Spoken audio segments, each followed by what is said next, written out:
On this episode of Just Like Us, I sit down with Oliver Hudson as he stares down 50 and starts asking the big questions. We're always evolving, and I am so interested in the human condition, and especially my own, trying to be better, trying to strive, trying not to placate, trying to put myself out there and not worry about what people think.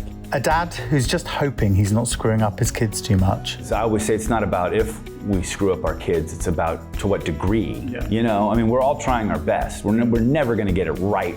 That's not an impossibility. Perfection is a word that shouldn't even exist in the English language. I don't even know what is perfect. He opens up about the panic attacks that left him barely holding it together. I get into the city, sleep the night, I get into a cab, I'm puking, I'm like the cab, I'm like out on the sidewalk, I'm just like a complete wreck. I remember sitting in the waiting room talking to my mom, Mom, I don't know what to do. And gushes about how 20 years in, his marriage to Erin just keeps getting better. There's no one quite like Erin. I don't want to cry about all this. What are you doing, dude? And even at nearly 50, he still needs his mum, the one and only Goldie Hawn. I don't know who I would be without my mother. I mean, she is who I go to. She's still my mom. I'm almost 50 and she will always be my mom. I call her Ma. Meet Oliver Hudson, a name you might know from his classic Hollywood looks and charm that first caught UsWeekly's attention when he enjoyed a stint playing Katie Holmes' love interest on Dawson's Creek. But his talent has led to captivating roles in hit shows like Rules of Engagement and Nashville.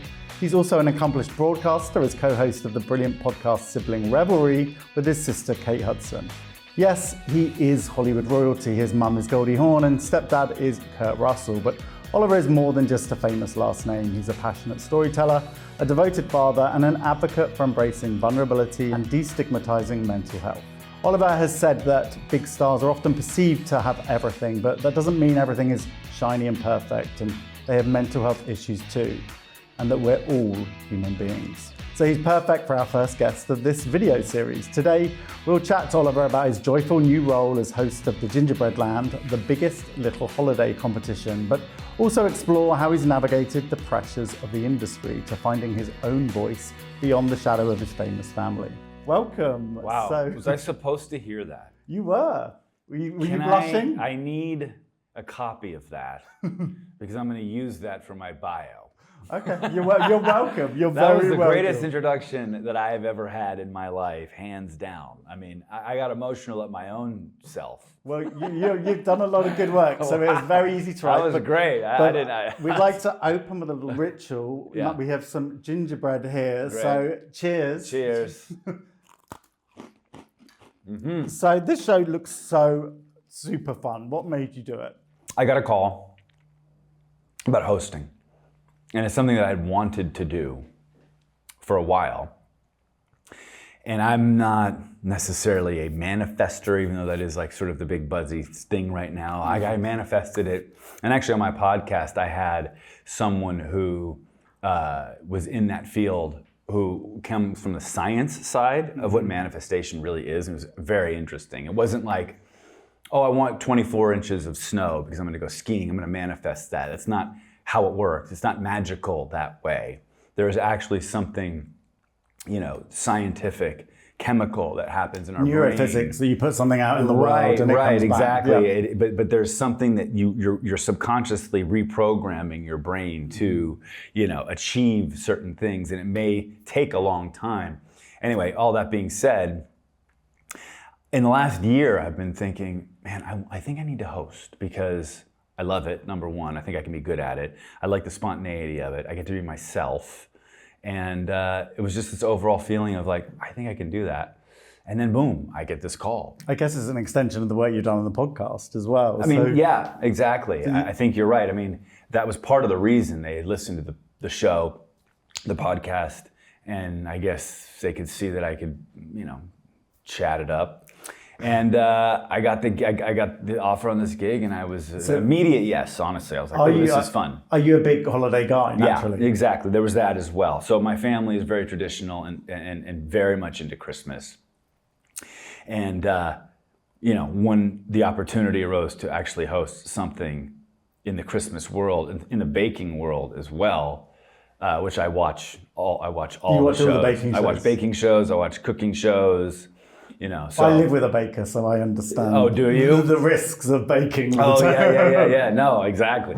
So it was just a perfect fit, honestly. Fantastic. Yeah. So what are the holidays like in the Hudson household? Very fun, very festive, a lot of energy. You know, that is usually very positive. But you know, you're a family. You know what I mean? Like stuff happens, but for the most part, it's all positive stuff. It's all beautiful, and everyone's there. All the cousins, myself and Kate and Wyatt, and all the kids. So and it's a big uncles family come. Oh yeah, it's Christmas. big. And then you know, Danny's family comes, and this family comes, and my wife's parents come sometimes, and it's just a huge thing. And do you have help, or do you all pitch in? We all pitch in. I mean, we have some help, but not help. Yeah. Like that's the whole idea. Yeah.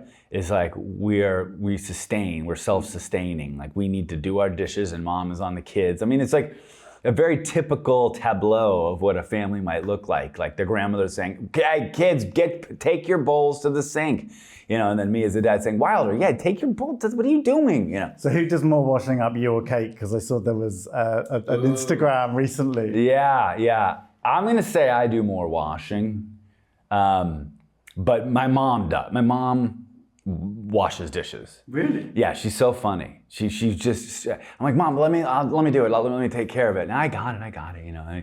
But the kind of idea is if you cook, then you don't clean.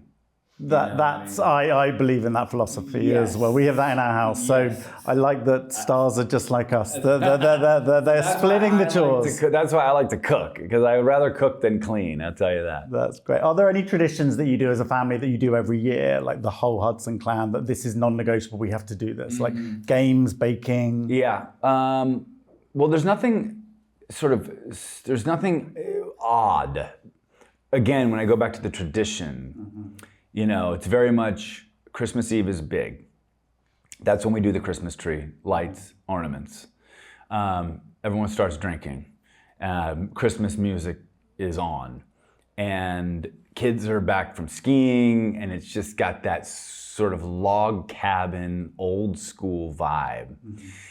Light the fire and do the night before Christmas, we read the book. And someone gets to read the book. We choose who's reading the book that year. Sometimes it's great. Sometimes it goes way off the rails because someone might have been drinking too much. I love that you've got these 4 famous actors in the do you fight over parts? No, I know. Well, sometimes it's them. Sometimes it's like an uncle. You know, sometimes it's one of the kids, you know, if they're old enough. I mean, we kind of just decide in the moment. At which point, we have another family member who is playing Santa. Now, whoever's going to play Santa either has no kids or their kids are too old to believe now because they have to run out into the backyard. Once Merry Christmas to all and to all a good night is read, we're done, boom, the kids go to this bay window and Santa, you hear his bells and he's running as a silhouette, you know, in the lights and the trees and he's ho, ho, ho, and he's running through the thing and the kids are freaking out, screaming. Some of them are crying because they have to go to sleep because they know if they're not asleep, Santa won't bring them gifts. So it's just chaos. I have video of it every year where it's just complete chaos. Of like, oh my God, it's Santa. And the kids are like, no. And some of them are crying, like, oh, is he gonna give me presents? Like, go upstairs. I mean, and that has been in our family for 40 years. I used to be the kid as the oldest. I'm the oldest. So it must be emotional seeing it all happen. Oh yeah, it's amazing. And then, you know, Wyatt's got his babies now. And so it's just fun to watch this whole thing continue. It's become generational. Yeah. Oh, that's so lovely. So with the show, did you put on any weight with all this gingerbread around? Well, I would have. But although everything was edible, you weren't really eating it, you know, because... And I'm like you, I don't know if you saw the show, but I didn't know what I was getting into. I didn't realize that it was going to be like these architectural masterpieces. You know, it's 7 feet by 7 feet is what the end game looks like.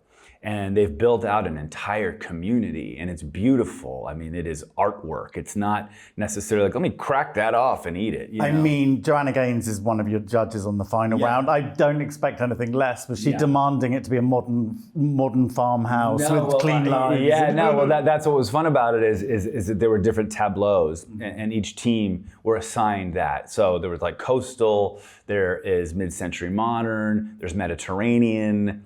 There is chalet. I think there was one more. Maybe I said all 5. I'm not sure. But yeah, so everyone had their own sort of genre that they had to work in, and those were their parameters. So we had it all. We had the fine lines. We had the architects who were working. I mean, actual architects. One woman was from Columbia who was a studied schooled architect who got sort of screwed over by COVID. And so she decided to take her skills and put it into gingerbread making. And that's what she does. So you have that build, and then you have sort of the more emotional builds that aren't necessarily so precise, but you want to shrink yourself down and go live in there. You know? Wow. Were there emotional moments in the that's what was very surprising for me. Yeah. I was like, oh, this is going to be great. I'm going to go host a baking show, and I can be funny and weird and dig into personal experiences. And I love that stuff. That's why I love doing my podcast. And I had no clue that I was going to get weepy 3 times during this show because they care so much. It's about the people and the emotional experience when you watch baking shows and the investment and the stories. Yes, it means a lot, to them. And there's national champions who were on our show. I didn't realize there was even a national championship baking for gingerbread. Oh yeah, I learned a lot about the whole gingerbread community. You are now an expert, an official expert. I am an expert, yes. So, and how was Brad Goretzky as a judge? How was he as a judge? Was he demanding chic drapes? No, I know. Yeah, he was cool. Yeah, I've known him a little bit, through I think my sister and my friend Rashida. But yeah, he was definitely, he looked good. He was very put together. But no, his judging was spot on. All the judges were very spot on, and they did bring their own unique perspectives to it. They were asked to judge that way, but they were moved by some of it. And interestingly enough, I don't want to give anything away, but I think emotion, the feels superseded, the precision. Yeah. It's about people, not about lessons. You want to, and when you're looking at gingerbread, yes, you can appreciate how beautiful it is, but it's Christmas, it's gingerbread. You want to feel something, Joanna said that the show's about joy and wonder. Wonder's a very strange emotion. Is there anything that gives you wonder now? Still? Well, I think your children are always bringing wonder to your life. And wonder is usually a positive connotation, but with your kids, you can wonder how insane they are as well. Talking to your kids, what I mean? Like, yes, there's wonder. Like I just did this Netflix movie, and my son is in it. I read about this. And so there was a lot of wonder there, meaning there was nostalgia for me. There was just wonder and awe that he was here, he was doing it. He had earned the gig. Yeah, nepotism is real, okay, but in our business, you get your foot in the door, you know what I mean? Yes, of course, but you have to prove yourself, you know what I'm saying? Like, you still have to go perform. He auditioned 5 times, he got the job, and it was just, I got to live with him in Toronto. It was beautiful. But again, then I wonder why they're such idiots at times. How did you react when he said he wanted to be an actor? I kind of knew. I don't know what else these kids are gonna want to do. And as of right now, nothing. This is what they want to do. Wilder, my oldest, Bodie, my middle, and then Rio, my girl. They all want to be in the business. And then of course you got Kate's kids. They all want to be they all want to be actors. I mean, Wyatt's her babies, so who knows? But it's just kind of I don't know. Is that because they've been around it their whole life? That it's been modeled for them, and they've seen how satisfied their parents and grandparents are doing I think so. I think that's correct. I also think they understand how fun it is. Yeah. When you get work. It's a tough gig, you know what I mean? It's a tough gig, even if you have the pedigree, even if you do come from a generational family of actors, it's still difficult, you know what I mean? Did you find it, how did you deal with you had a leg up by having the door opened, by having a famous last name and connections, but like, how was that pressure? That must also come with added pressure. Yeah, I've talked about that sometimes with my sister and other people about how, yes, you get the foot in the door, but those expectations, they're raised for you. If you're going into an audition and it's like, oh, you know, let's speak for Kate when she was younger. Oh, it's Goldie Hawn's daughter, because it's such a, you know, apples and apples, right? And my mom was an icon, and it's like, oh, the daughter of, well, let's see how she does. And they're both doing rom-coms. Right. Or even I'm saying, even when Kate's even beginning, it's like, well, let's see how she does. And I think there's an expectation that gets put on you. So yeah, I think, you know, the lights might be a little brighter when you walk into a room just to see how this person does, given the fact that they've come from this place. I never thought about that, you know what I mean? For me, it was just about the commitment to what I was doing. I honestly didn't commit to it at all. I finished college, I left college at 19. I worked as a PA for 2 years. I wanted to be a director, writer. This is still what I'm mostly passionate about. And I just decided to try acting because my whole family did it. Took the opportunity, but didn't get after the opportunity. I got the auditions, but I didn't focus enough. I didn't give it my all.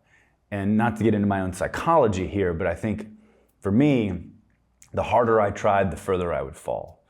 The harder I went after it, when that failure happened, which inevitably it will, it's gonna hurt more. So what I did was just sort of half-ass it, because I knew that when I didn't get the job, I could use the excuse, consciously or even subconsciously, of, oh, I mean, I didn't really give it 100%. So let's delve into that a little bit. So so when you really tried for things, you didn't get them, but when you didn't try for things and you were a bit more casual about it, things went better. No, not necessarily. Meaning I was afraid to give it 100%, because when that failure did happen, it would hurt more. It's like the higher you climb up in the tree, you know, the more it's going to hurt when you fall. You were scared to try and follow your dreams. Yeah. And I just didn't like the rejection, and you know, it was tough for me, you know, trying to follow in the footsteps of that. You know, gave me some anxiety around that. So I had a moment there, and then I finally said, you know what? If I'm going to do this, I have to do this. I was living at home. Everything was. I'm about to curse. Everything was paid for. I had no stress in my life. And I took the initiative. My parents didn't kick me out. And I just said, I got to get out of here. I have to put some pressure on myself. So I got an apartment with a friend. Could barely afford it because I wanted like the nice apartment. I was like, well, I can first month, last month, and maybe 4 months. And the minute I sort of put myself out there, and created some pressure for myself, even though I knew I'm not an idiot. I knew my parents aren't going to let me just starve. I get that, but it was what I needed. Putting yourself in the real world. And then immediately I got my first television show, like within 3 weeks of moving out. And that was? It's called My Guide to Becoming a Rock Star, and it was in Vancouver, and I was the lead of the show, and you know, I tested, and I worked hard. I worked hard at the audition. I made sure I didn't go out and drink the night before and be hungover, you know what I mean? I just think that's something to be learned there, to put yourself out in the world, what you want, and chase it hard, and then that's what happens. So it's a really good takeaway there. Yeah. So with the kids, it's like, you know, there was no surprise. But it's like, look, it's going to be tough. Don't think it's going to be easy. But when Wilder finished this job, I was like, did this solidify what you want to do? And he goes, I love this. No. I love this. And then my middle son, we watched the screening of it, and he goes, Dad, like watching that makes me I just want to be an actor. I just want to act right now. I'm like, that's beautiful. Okay, here we go. It's good that they know what they want to do, and that you can help guide them a little bit. So you started your career as Katie Holmes' boyfriend on Dawson's Creek. How was that experience? Eddie Doling was his name. I'll never forget that. I could never remember any of my characters' names, but for some reason I remember that one. That was amazing. I had so much fun. I lived in Wilmington, North Carolina. I lived right on the beach. You know, and so I was like fishing and surfing, and I had a basketball court right behind me. So there was that part of it. And then, you know, working with her and on such an iconic show was very, very cool. Adjusting to the dialogue was interesting because it was such specific, witty, snappy dialogue, you know. But it was great, you know. Met a ton of really fun people, and it was a good jump off, you know, for me. I watch that stuff now and again. I show my kids. I'm like, look at me.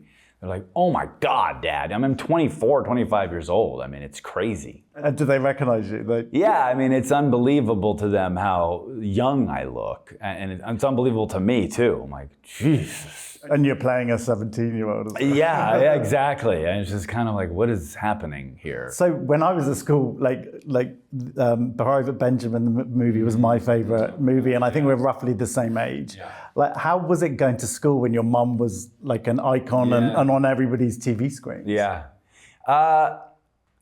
It was okay. It was, you know, I mean, look, it's always a little rough as a boy, you know, when your mom is funny and sexy and, you know, hot and all those things. I mean, so there was some of that, but it was never egregious. It was never, it would never put me down in any way. More so with Kurt, actually. Really? I had an instance, because I played hockey for 8 years, and it was my own teammate, and we were playing, and we were doing pictures. Picture day is like 4 a.m. on a Saturday, and it's just like you're exhausted and whatever. And this idiot teammate of mine who I just didn't like in general, we had our helmets off, and he said something that I can't even say here, but he goes, do you blank your dad's dick or whatever? Okay, you can cut it out. Yeah.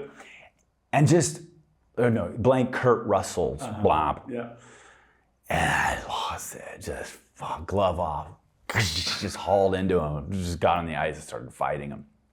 So he was using his knowledge of your and being antagonistic. Yeah. And then I went through a phase in my life where I was just wondered why people were friends with me or liked me, you know, where there was because they just wanted an in. And to get home and to be served tea by Goldie. Yeah, no, exactly. And that was a thing, you know, that was a thing. And a lot of that was not a nice feeling. A lot of that was in my head though. Mm-hmm. You know, I would rather protect myself by thinking that than be blindsided by that, if that in fact was the case. So I would project that to, you know, just protect my feelings. And then maybe some of it was true, or there's an allure there. But that was, for me growing up, that was a big thing. I remember I was at camp, sorry, getting off on these stories, but I was at camp. I had an amazing summer. I was 10 or 11 years old, and I was great friends with these girls, and they were older than me, and it was just so much fun, and we're on the bus ride back, and for some reason, I remember her name was Ellen, and I was kind of into her, you know, young love or, you know, attraction, and I would just randomly said, you only like me because of my mom. And she's like, what? And I was like, yeah, I know you only like me because of my mom. I don't know why I tried to pull this on the last day of camp. Yeah, excuse me, she did, but then she starts crying, because it was so untrue, and I'm like, uh-oh. You seem to self-sabotage a lot growing up. Yeah, absolutely. I mean, I'm 49 and I work on that stuff now. You know, I mean, we're always content. We're always evolving, and I am so interested in the human condition, and especially my own, trying to be better, trying to strive, trying not to placate, trying to put myself out there and not worry about what people think. You know. That's what we're all trying to do. We are. I mean, that was the advice when I was 24 years old. Kurt came up to me. I just started acting. I was late to the game, as I sort of said. And he goes, look, you're a good actor, okay? I know you've never really done it, but here's your thing. Here's my advice to you. You have to stop giving a shit. Just stop giving a shit. And it makes so much sense. And it's very simple, but it's not simplistic. It's hard. It's hard to truly not give a shit unless that is who you are, unless that is innately who you are. And that is innately who Kurt is, and even Wyatt to a certain extent. Mm-hmm. You know, I just, admire why it's just freedom. Resolve and not being not worrying. Yeah, and he played professional sports, so he's been through the ringer, man. This Hollywood thing is easy. Well, you turn 50 next year. I turn 50 this year, and I'm in my era of not giving a damn. And I think as you get to 50, you start to feel like I've got less time than I've had. Let's just enjoy it and not care. So how do you feel about turning 50 next year? It's funny because age never really played a part in my life. My birthdays never mattered to me. My mom was like, we need a party. I'm like, okay, we can do it. And I always have fun. But age was never a thing. I feel like I'm 18 still, and act like it at times. But 50 is different, I think, for me. Feels like a big number. It's one of those numbers that you sort of reflect back on your life. You're like, I'm 50. What have I done? What do I need to do? Where should I be? Even though that's not a real question, because you are where you should be, essentially. But I'm using it as a jumping off point as well. Kind of like you said, like, all right, let's make the back nine of life amazing. Let's stop giving a shit. Let's go after the things that you want to do. I love being an actor, but when my sister was acting out of the womb, I was making movies every weekend with my producing partner, who's still my producing partner now. We were in 3rd grade. I mean, it's what we love. It's what I loved. And directing. I mean, my vision, what's in my head, the way that I see life, the way I perceive things, the way that I like to storytell, is something that I dream of. I have a block. It's overwhelming, the process. I can't think of an idea. I don't know this. Instead of just fucking doing it. And now it's like, you know what? Just go and do it. Just right. Don't worry about if it's bad. There's a perfectionist in me that stops me from doing a lot of things, And not to mention, 49, I was like, I want to be in the best shape of my life at 50. So I'm on all these crazy peptides. I'm seeing a nutritionist. I'm working out 5 days a week, 45 minutes of cardio 7 days a week. I'm like, I've got a trainer. So you're going to be jacked. I want to see what I can do. I want to see where I can get. We'll have to do you a topless cover for the cover of UsWeekly. Oh yeah. For your 50th birthday. Yes, exactly.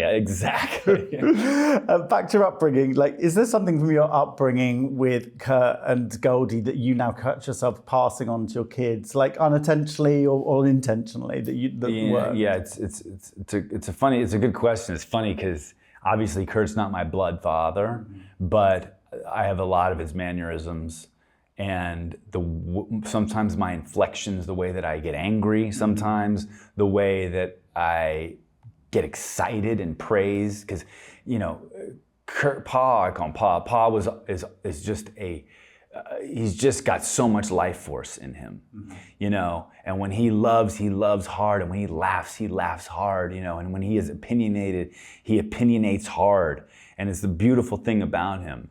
And so I take that. A lot of my, I'm weirdly getting emotional.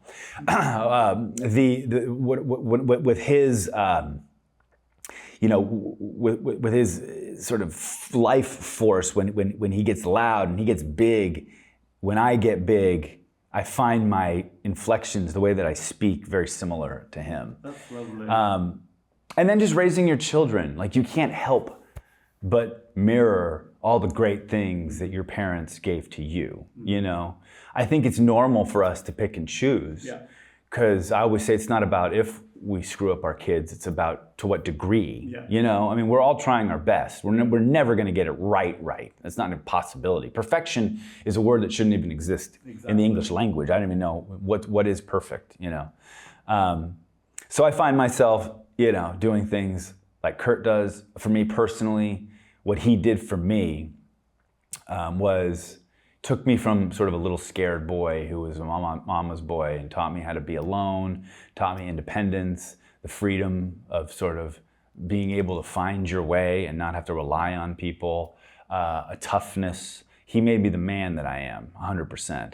And I find that I am doing the same thing with my kids, that tough love a little bit when it's needed, that, hey, shake it off, buddy, you're okay. When to step forward and when to step back. Yeah. And then mom, for me, it's just, I have all of her sensitivity, all of her empathy, I feel a ton, too much. That's why I'm on 20 milligrams of Lexapro, So I've got them both. That's really beautiful. Thanks for sharing that. So Kate said that your relationship with your paternal dad your biological dad's warming up. Would you agree? 100%. Yeah, it's been great. Honestly, we're in contact now more than ever. I text with him almost every other day now. We're talking about a few little projects together. Yeah, it's been great. I think it's important. It was very important. Coming off of the heels of a joke online is how it all stemmed. When I posted something and I was trying to be funny and it was a bit dark and it just set off this firestorm that I wasn't expecting, but it definitely brought us together. And we've had amazing conversations. We've had amazing lunches, throwing back some beers and crying and sort of understanding each other more and more. And it was really beautiful, honestly, to sit down with him and look at my reflection in a way. He's the man in my life. He made me. I'm half of that dude. And I don't see that in Kurt, to be fair, because he's not biological. So when I look at my dad, he looks a lot like me. The way he thinks about life is a lot like mine. The way he operates, it was just so interesting. It's so interesting, the impact of nature and nurture, the two discussions 100%. You just said. It was as strong really as each incredible. Other. Yeah. And so him and I are getting along great right now. And my half brothers and sisters, Zach and Emily, are awesome. So it's been fun. It's been a really nice reunion. Oh, good. Congratulations. Yeah. That's really nice. So like a lot of us, you've done a lot of personal work unpacking your childhood, and you said your mum caused the most trauma as your primary caregiver. Did you talk to her about this, obviously? It's so funny. I was just talking about this today. I was on my podcast and I was talking about my experience at this place called the Hoffman Institute, which was basically unpacking childhood patterns that had been passed down from your parents that were actually passed down from their parents and so on and so on. And it's about breaking those patterns. And when I was discussing this on my podcast, I said something of the sort. And then the headline was like, of course, everyone needs that clickbait, which is, Oliver's caused trauma, mom caused trauma. And I get a call from mom. What are you doing? How would you? I was like, Mom, please listen to the whole thing. Read the whole context. Or listen to the whole thing, And what I'm saying there is that, again, we're all doing our best to be parents. Absolutely. What I was getting at was when I went into this process, I thought it was going to be all about my dad, because he was the one who kind of wasn't there. And interestingly enough, my mother came up a lot because she was my primary caregiver. It wasn't that she wasn't there, it was that I relied so much on her because I didn't have anyone else. Yeah. That even the slightest, sort of, oh, I'm going to, do a movie and I'll see you in 2 weeks. Or, those even the slightest things were so amplified and magnified because I just needed her so much, So that's sort of what that was about. So she listened to it and understood, and yes, she did. Yeah. No, she did. Thank God, because then I was like, oh my God, I would never. She's the most amazing human in my life. My wife, my mom, and my wife. I mean, I don't know who I would be without my mother. I mean, she is who I go to. She's still my mom. I'm almost 50, and she will always be my mom. Sometimes I call her Ma. That's like, funny because she has a recent quote where she said there will always be your children, and she said exactly. Oh, I mean, advice or this or that, or it's like I'm feeling this, I'm feeling that, and I can be as open with. I'm more open with her than anyone in my life. I'm most vulnerable with my mother than with anybody. That's beautiful. That you're the most famous family in the world, and you have a natural, very strong bond and families. Everything. Yeah, very much so. So you've talked about your lifelong anxiety and described your first panic attack as feeling as if you were going to die on the sidewalk. What made you speak publicly about that? I'm very unfiltered. It wasn't a choice to say, what, I think I can help a lot of people by telling my story. I just talk, and I like expressing myself, and it's fun for me, and I like getting it off my chest. When I was having anxiety and didn't really understand what it was, I would talk about it. I wouldn't keep it inside. And then in turn, when you do have a platform and you do get the feedback of, wow, I feel this too. You know, your story has sort of shed some light on what my husband is going through, or, you know, I felt alone in this process of trying to get better and now I don't. You get these affirmations that really make you feel well. I just want to say thank you, because I think it means a lot to everybody, and talking about mental health and destigmatizing it, that's the only way to do that. And having a famous person who's very open about that, destigmatize it, makes people feel less alone. Yeah. But like, also, I think it's very good to share the solutions that you have found and things that have worked for you, because navigating mental health is such a stressful situation. Even if you've got the resources, it's still trying to work out what to do. What did you find worked for you? Oh, so much stuff. So I've had different bouts of it. It's funny, at different points in my life. When I was 24 years old, what you were mentioning right there is I didn't know what it was. I went to every doctor in the world, like, something's wrong with me, you guys. I can't breathe. I'm throwing up everywhere. And then once you rule out all the medical, it's like, oh, well, The physical medical, the physical medical. Then you're going through, oh, you have a panic attack and you're in an anxiety moment right now. And for me at that time, there was no medication. I didn't do medication because I wasn't even presented with it. Yeah. It was more meditation every single day. I had a rock in sort of the wooded area of my street. Meditation every day, journaling every day. I try to work out, I try to move my body. Of course, it would end up in like a panic attack because I'm like, I can't breathe, And then humorizing it, honestly. Humanizing, but humorizing it, making it funny. I was being self-deprecating about it. Once I knew that it wasn't going to kill me, even though I felt like I was dying half the time, I couldn't breathe. My wife and I would be having sex. I'm like, we gotta stop. Like, I can't. It was just horrible. I was throwing up on the street because I had anxiety about going outside. It got gnarly. Was that the worst? Like, the idea that you couldn't leave the house? Yeah, well, I would leave the house because I didn't want to let it to control me. So I was like, I'm gonna grit through this. I was surfing at the time. I would be in like a lineup and be, panicking, but out in the water because I'm gonna grit through this. I had an audition that I had to come to New York for. I was still trying to be an actor too, which was crazy. Going to auditions, like losing my mind. I got a call back to go read with Laura Linney in New York City. I'm like, I can't get on an airplane, but I'm gonna do it. I'm gonna get it. The airplane was a disaster, completely crazy. I get into the city, sleep the night. I get into a cab. I'm puking. I'm like the cab. I'm like out on the sidewalk. I'm just like a complete wreck. I remember sitting in the waiting room and talking to my mom. Like, Mom, I don't know what to do. I'm like, And then like, Oliver, you're next. I'm like, oh my God. And did you manage to get through it? I don't even remember the audition. Don't even remember it. I remember the waiting room, and then I don't know what happened. I blacked out. I have no recollection of the read. I was just happy to be done with it.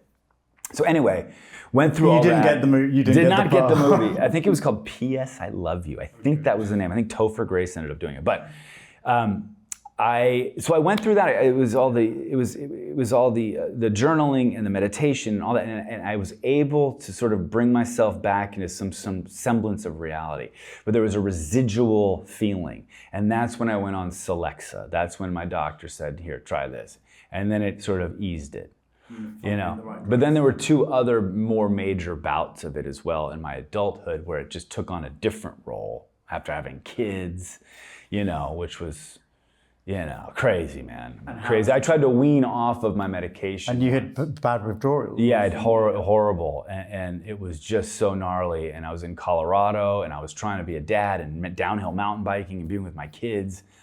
And at that time, it's kind of hard as a man, especially as a dad, to ask for help. How did you experience, how did you teach yourself to ask for help? Mm-hmm. Well, when I was young, I felt like I didn't have a choice because I was feeling so horrible. And I was just getting with my wife, who's now my wife, my girlfriend, so she didn't understand what was going on. She's like, your life is great. Like, what's going on with you? Like, but it's not even about that. There's something deeper in there.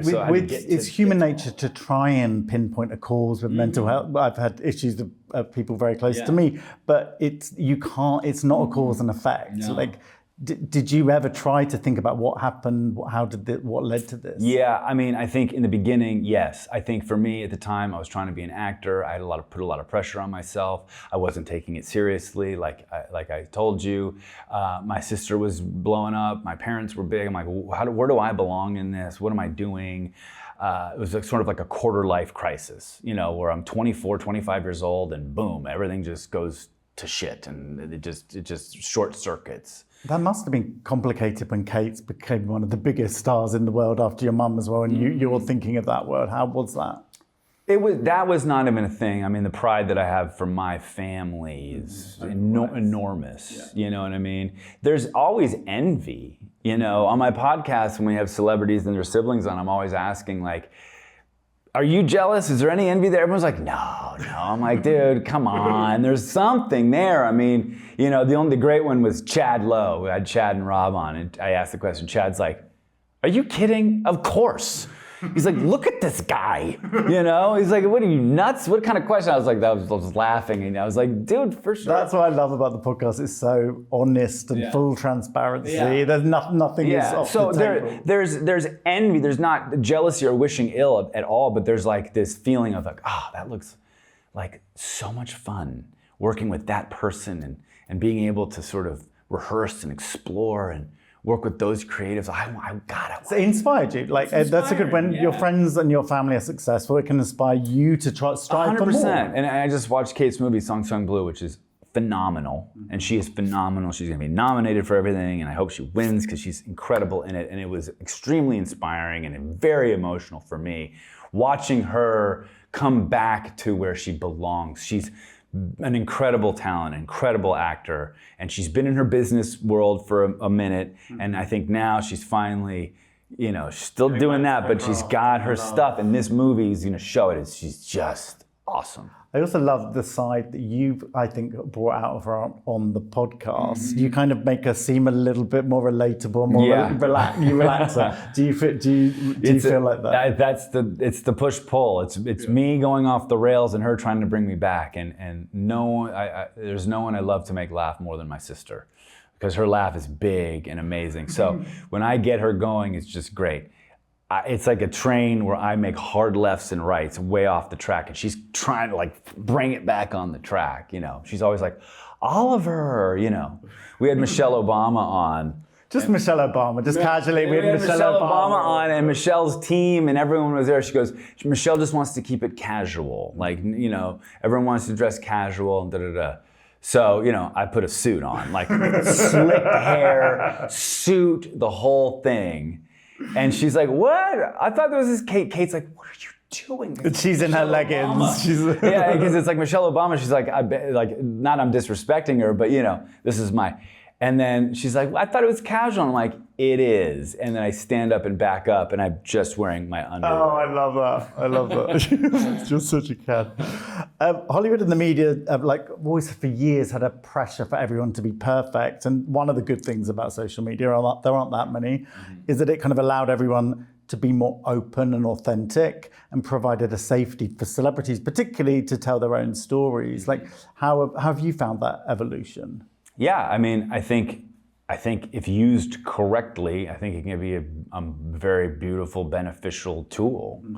I mean, my Instagram is a lot of insanity, you know what I mean? Where I'm singing stupid songs and I'm out of my mind. And then there are those moments, where I can reflect and get serious. I would like to actually open myself up to more, not serious, but more poignant things, because I do like talking, as like, I enjoy talking, having an interview. Yeah, it's fun. It's fun for me. But no, I mean, look, you see, I think Ryan Reynolds has talked about mental health. A lot of people, Chris Pratt sort of does a lot of fun, good stuff. I mean, there's a lot of celebrities who bring out and talk about their own experiences, and that it's helping and shifting people. And I think if used correctly, I think it can be a very powerful tool. I mean, the flip side, of course, is the insanity of social media. Yeah, for sure. I'm a big believer that you can help people by telling stories, particularly celebrities, because they're the leading protagonists of storytelling in society. But like on your podcast, what the stories and the interviews you're most proud of? Oh gosh, that's a tough one. We've done so many.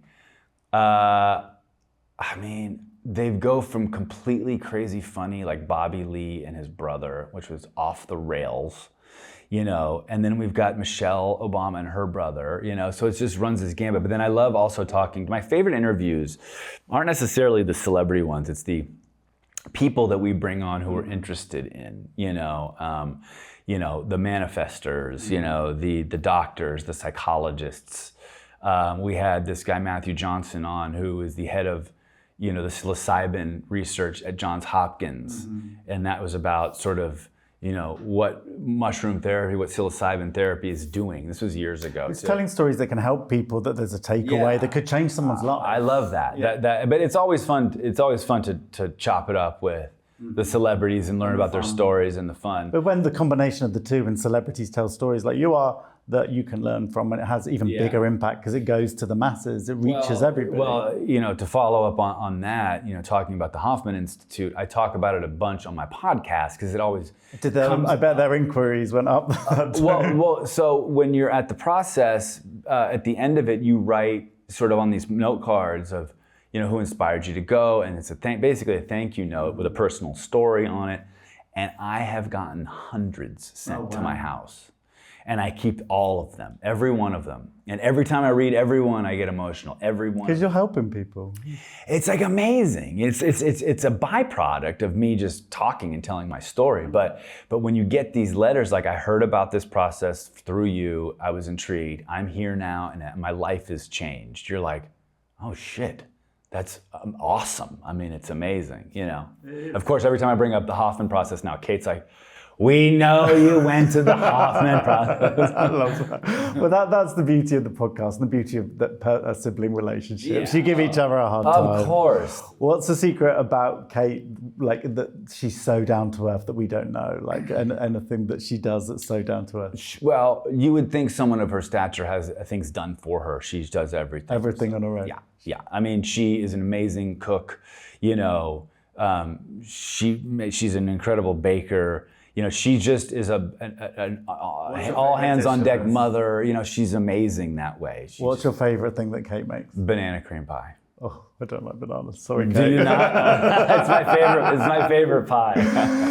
The other woman in your life, your wife, you two celebrate 20 years of marriage next year. Yeah. Are you the vow renewal type people? We were talking about that, actually. We were. I'm not, but we were talking about it only because we were in Mexico and it was the most fun wedding ever. Still to this day, of all the friends and family who got married, it's like yours was. It was one of the first ones. You got married early. Well, I was 30, but it was the first ones of like all my friends and family and stuff like. Well, not my family, but Kate was married. Yeah. Anyway, it was just a blast. It was 3 days in Mexico. Everyone was at the same hotel, and it was just a party. I mean, it was just a party. Everyone's going crazy. There was fights at my wedding. Someone got knocked up at my wedding. Yes. Like Were they together at the time? Nope. It was a blast. I mean, it was a true blast. It was, the party after the reception, after the wedding, was only supposed to go to a certain time. And it was kept extending it. And it was like 5 a.m. And finally they're just like, you guys have to leave. We have to set up breakfast, because everyone was just having the time of their lives. It was a blast. Scrapbook memory. So I recommend you repeat that. So my point is like, that's the reason, like, we want to go do that again. But at the same time, just to be a little more heartfelt, I can imagine my vows right now. They would be so much better, so much deeper. They would have so much more meaning than they did 20 years ago, where I was basically a kid. I didn't understand it as much. I wasn't nearly as vulnerable and in touch with myself as I am now. So to rewrite your vows. Oh, I would love to do that. I think that's my number one priority. That will happen at some point, I think, because my vows sucked. I gotta say it. I got lazy with the vows. I always write her letters. I've written her poems and all that stuff. So I basically made a mix mash of the poems and the letters that I wrote her and created vows from that, rather than speaking something honestly that I'm feeling in that moment, you know? Because I think I was too afraid of it, honestly. I was too afraid to express those kinds of feelings, you know. Do you two agree on everything within parenting, or are there things you step apart on and disagree? How's that process been? Not everything, but we're pretty in tune. Sometimes I think she can get nuts and then I can get nuts. Like she's relating all this back to Christmas. It just popped into my head. When the kids were little, you know, I'm all about trying to say things, or you know, that are where you can follow through with. Not these big outlandish things. And one time the kids are going nuts and we're in the car and Erin's just like holding it in, losing it. And it was right in the holidays. And she's like, yeah, she goes, you need to stop or we're not celebrating Christmas. And I start laughing. I'm like, babe, really? Like, are we not going to celebrate Christmas? You know, like those kinds of things where it's just like, we can't follow through with that, you know? But no, for the most part, we're very much in line, you know, with how the kids are raised. I'm more free. I let them go do their thing. I believe that we need to let our kids fall and get hurt and fail and get themselves out of sticky situations. I think we're coddling our kids today too much generally. And I understand it. It can be a scary world. But the truth is, statistically, it's safer now than it was in the 80s. Yeah. So let them do their thing. And you're there if they make mistakes, but it's also scary now because we're on social media and the news, and it's like, oh, this kid got hit by a drunk driver. This kid was just kind of minding his own business and got mowed down. We just didn't know about it in the 70s, exactly. Riding a bike in the woods. And I understand how that elicits a ton of fear, and especially for my wife, and even for me. But I'm just like, you know what? I got to put that out there. He's 18, he's 15, and even my 12-year-old. I'm like, they need to go experience life alone and independence in Los Angeles, and she can get a little nutty about that. That's where I'm like, babe, let it go. It's gonna be fine. It's gonna be fine. Oh yeah. So what's the best thing about your wife? Oh gosh, she is the greatest human, not only that I know. I'm speaking for all of her friends and her people around her. They would all say the same thing. There's no one quite like Erin. I don't want to cry about all this. What are you doing, dude? Because she is so emotionally evolved. She understands the human condition. She understands men extremely well. She is the person that everyone goes to for advice. She is the common denominator of all of her friends, which can be taxing on her sometimes. You know what I mean? She gives so much of herself that sometimes I'm like, you need to just chill. Give some more to me. Yeah, exactly. Because she can be stressful. It can cause her stress. But she is the most loving, most forgiving, most understanding person.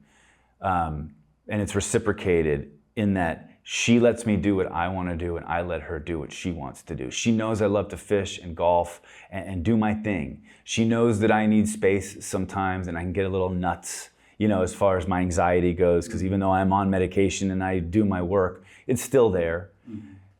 She's the one who soothes me, who knows how to speak to me, you know, who knows how to sort of put me in my place too when I need it. And she's 52 and sexy as hell. Just sexy, sexy, sexy, hot and sexy. And we've been together for 20 years. And I will honestly say that sex has gotten better and better and better. When you're young, you know, it's like 17 times a day. Yeah. All right. But that's just like you're on auto. Now it's just quality, like turn it up to a 10. Now it's quality, not quantity. No, exactly. And through my process of self-discovery has allowed me to be more vulnerable with her and express my feelings about her and how I feel about her, and it's deepened the sex. It's still crazy and nuts. It's not like the Red Shoe Diaries and some smooth jazz is on. It's all slow and beautiful. I mean, it still can get crazy, but there's a connection there that just makes it so much better. That's so beautiful. Yeah, and I look at her every day and I'm like, God, she's beautiful. Every single day. 20 years later, that's something to aspire to, so thank you. We're going to play a little short game with your phone. It's called Unlocked. So the first question is, can you show us the last photo you took that sparked you joy? That sparked joy? Yeah.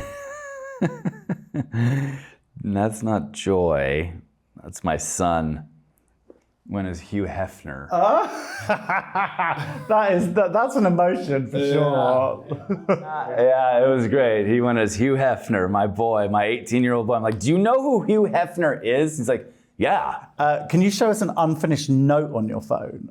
Christmas lists. Now I'm going to show it to you. No one can steal these ideas. I have 1,000 t-shirt ideas. For slogans on t-shirts? Yes.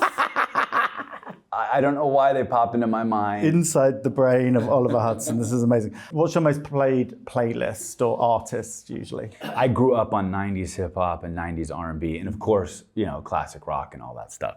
And then the 80s, what I've been listening to a lot. Now I have a playlist that is all like 80s hairband ballads.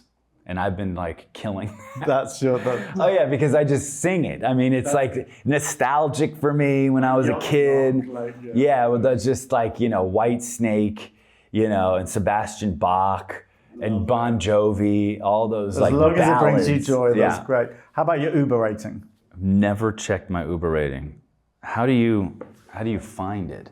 Oh, there it is. You are a 4.74. That is not bad. That's not bad. But it's not good. Not bad. So we're going to wrap up. Now it's time to find out how Just Like Us, Oliver Hudson really is. It's a quick fire round. Okay. Questions come fast, answers come faster, and there's no hiding from your humanity. Okay. Are you ready to prove you're one of us? I am ready. What's your biggest fear? Death. Your go-to comfort meal. What do you eat when no one's watching? My mom makes chicken and dumplings that are amazing. Nice. What's the last time you did laundry, honestly? Honestly, was in Toronto when I do my laundry when I'm on location. So I was in Toronto in February. A nickname your family has for you? Schmoity. Why? I don't know why my mother calls me Schmoity sometimes. What show are you binging right now? Oh gosh, it's so hard because my wife, I always want to binge, and she's like, you have to wait for me. That is salsa just like us. That's me and my husband as well. It's just crazy. I'm like, but I want to continue, But if you have a show that you watch together, it's important. So. Yes, exactly. What was the one? I'm trying to think. There's Black Rabbit. Oh, cool. What's the last time you changed a light bulb? Mine don't seem to run out actually anymore. Yeah, it's been a minute. I will say though that a couple years ago, my wife and I had not a fight, but she was always asking me to change these light bulbs. And I'd be like, yeah, I'll do it. But I just never did it, of course. The intention was to do it, but it just kind of slips your mind. Mm-hmm. And then eventually she was so sweet. She's so sweet. And then she's like, we were talking about something. And she goes, and then like I asked you to change these light bulbs. You don't even care. And she's crying. I'm like, okay, I'm going to change these light bulbs right now. That was the straw that broke the camel's back. What's one thing your kids love to tease you about? Being old. Mm-hmm. Yeah. Have your kids ever asked you to introduce them to someone famous? No. They've never asked me, no. I mean, They're too cool for that. Yeah. No, they don't care necessarily. I think they think it's cool if I met someone who they dig, but they're not fan boys. Dad, well, actually, hold on. Rio's wanted to meet a few, my girl, because she, like Chanel, Emma Roberts, Chanel when I did Scream Queens, she loved her, she wanted to meet her, Alicia Silverstone, because She loves Clueless, my daughter, and she was Cher for Halloween 2 years ago. Oh, that's cool. So there was a couple There's been a couple. with her. The boys know, but I think Rio's more so. Well, thank you, Oliver, for sharing your wisdom from your incredible journey and for showing all of us that stars really are just like us. Yeah, hey, what do you know? Thank you.